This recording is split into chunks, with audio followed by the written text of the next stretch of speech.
Good evening, dear friends, and it's time for us to talk to you about running, how beneficial it is, whether it's worth running at all, who should do it, and who is better off from running, and how long to keep it up, and when is the best time to do it. A lot of people decide to start their physical activity with running, and they decide to do it in the morning, many of them. In the morning, got up, ran, and all day you should be cheerful, it seems at first. You wake up, for example, at 6 in the morning, get up, put on specially bought sneakers for running, get up and run. The wind blows in your face, your hair is bouncing, everything feels good, beautiful. You also think you're losing weight. You're burning calories with every step. It seems to be good at first glance. But the problem is that if you're not an athlete, if you're not dedicated about 5 years of your life to athletics, well, okay, not 5, but at least 3 or 2, then most likely your running is far from perfect. Anyway, now the Olympic Games just happened. Turn it on and watch how these sportsmen run. What distance do you usually do? I guess not the short ones, not 100 meters, not 50. You run a long run. So you turn on the games, for example, a long distance run, let's say, there, at some more or less moderate pace. Look at how they run, the athletes. Then it will seem to you that you are running the same way, of course. But ask someone to videotape you and watch these 2 videos. Do you run the same way or not? If you run the same way, if you participated in the Olympic Games, for example, or in the Russian Championship, the Championship in Volga, the Republic Championship, then there are no questions. That's it. You can turn off this video, go on running. But if you decided to start running and before this you did not engage in running or athletics, then compare these 2 videos. I think your running technique will differ from the running technique of a professional athlete. What is the difference between them? In what is schematically depicted here in this drawing? So the difference lies between the run of an athlete, for example, and the run of a person who thinks he can run. Because, well, it seems like we can all run, but we run differently. In general, an athlete's run is distinguished by the fact that they always have a high lift of the thigh. This muscle here, it works very well all the time. A non-athlete's run is distinguished by the fact that the main force in the run is created right here. He tries to push himself all the time with his calf muscle and his gluteal muscle, and he always has a forward tilt when he runs. This is the thigh. It doesn't lift up the same way. It doesn't lift up. Because of this, they constantly have questions about what to focus on, the heel or the toe, because they always feel the impact of the foot. And besides training, besides the fact that their cardiovascular system is being trained, it is being trained, of course, there is a load. The lumbar spine, the knee joint, the ankle joint, the sacroiliac joint are constantly injured. The knee is injured more. The lumbar spine is injured more because of this constant tilt. The most dangerous run is just when you wake up. Imagine, all night you lay rested, your heartbeat was 60 beats per minute. Even if you had some scary dream, even during it you'll get about 70. So, not more than 50-60 normally. That is, you rest, sleep, see nice dreams, and then you suddenly got up and went running. This is not the army, okay? If you are in the army, then yes, you need to wake up at any moment and be ready to defend the homeland. But if not, then it is better not to do this because the joints are not ready for such a load. Imagine, no synovial fluid was produced.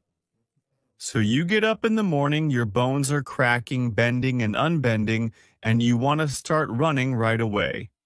It seems dangerous to me. It's dangerous for the joints. It's dangerous for the cardiovascular system because everything there has relaxed, and you suddenly put such a strain on it. In some parks in Europe, they specifically keep ambulances on standby, especially in the mornings, to quickly transport these people who were running away from a heart attack. They decided to run away from it, got up in the morning, and decided to run away from a heart attack. But unfortunately, they ran towards a stroke. Be cautious when running, particularly in the morning. Many people think that they lose weight when they run, but the difference in such a load, that is, for example, running, swimming, some kind of dynamic cardio load, is that when you run, specifically when you run or swim, your calories are burned at that moment. And in the morning, what happens? You woke up, you haven't eaten anything yet, no calories have come in yet. Maybe if you ate some pies and cakes right before bed, it's still okay, but most likely, you've already burned your fat overnight. While you're running, you haven't consumed anything yet for the day. You have nothing to burn yet. Then you came back, ate and got your calories, but your load is no longer working. If you want to lose weight and what to do something in the morning, it's better to engage in some other physical activity, like exercises where the muscle works, strains, and relaxes under some load. Because the difference of this load is that in a dynamic load like running, only during this exercise all your calories are burned. As soon as you stop, they are not burning anymore. The fire has stopped. There is no fire anymore that burns your calories. And when you, for example, did squats, let's say, you've trained, your muscles worked, especially if the last time you did squats was back in school during physical education class. This is a good load for the leg muscles, and there is a minor traumatization of the muscle fibers, but a good one, after which muscle hypertrophy will develop, and the muscle recovers for some time after this load. And for this, you need proteins, fats, carbohydrates, your calories. The advantage of this load is that even after you have finished doing it, squats, push-ups, you still have some time, a few hours, maybe a day, depending on how strong this load was, to burn the calories. In general, you lose weight not only during the exercise, but also after. If all this has not convinced you, if you still want to run in the mornings, specifically in the mornings, but it's better not to run in the mornings, of course. If you still want to run at all, in general, you decided that running is exactly what you need, and you can't live without running, ready to sacrifice your health just to run. If you like running, how the wind blows in your face, the rain drips on you, how flies fly into your mouth, which come along with other bugs and birds too. If you still like this, if running is exactly what you need, the main thing where to start is this movement. You need to learn to lift your thigh up. If you don't lift your thigh up while running, you start running like this. So you run, run, run, run, you make this shuffling movement, your head is always in front of your foot.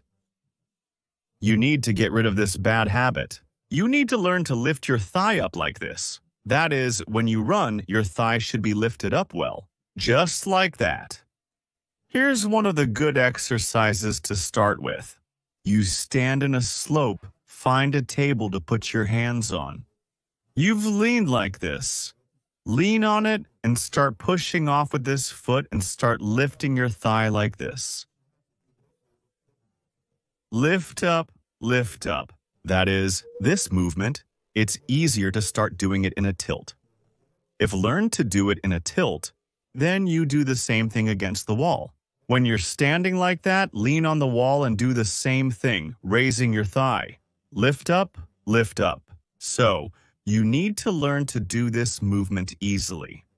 If you will do it only by the strength of your thigh muscles, it will always be slightly inclined like this. That is, you will run in such a way. You need to learn to do it by the push of your foot. Your foot should help your thigh to come out, to carry it upwards. That's the first thing. Secondly, hand movement is crucial. Runners usually run like this. That is, their hands are working here. They are leaning forward a bit more from this. It's better that your hand moves synchronously with your leg, not inward, but here, a little bit up and forward, so that there is such a movement. That is, in running, it is very important that you do not lean forward, that your movement is always due to the strength of your legs, not due to the inertia you create, not because you are leaning. This is, if do a low start, like athletes that run for short distances, then yes, you could start in a tilt. But then when you run, straighten up. So, dear friends, you can go for a jog. The weather's good. Let's meet outside.